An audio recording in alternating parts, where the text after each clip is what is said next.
Magandang araw, another day, another adventure. Kung may anak kang babae, this place is so perfect para pagdalhan mo sa kanya.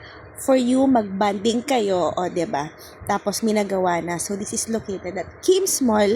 Alam mo yun, pagpasok mo, kakanan ka lang, and then diretso hanggang dulo.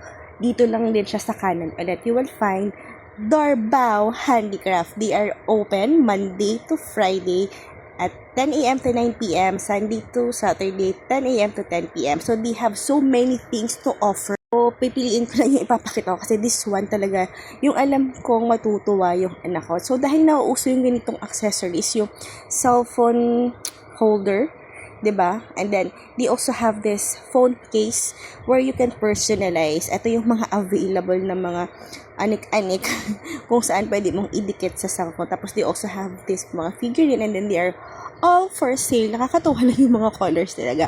Tapos etong part na to, ito yung pagpipilian mong colors. So they will offer 2 color combination. Tapos pwede mo siyang gawin dito sa pencil case. They have the single layer and double layer. So pipiliin mo na siya talaga. And then they also have this mga cute na bags. Ayan. So, mayroon siyang medyo malaki.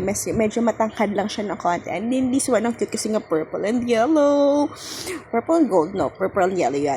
Tapos, eto yung mga samples. There are so many things na pwede mong pag-design. And they have this hand mirror. Tapos, eto yung sample ng phone case na pwede mong designan on your own. So, nandiyan na yung price. Tapos, meron pa, they also have these jewelry box. O, diba?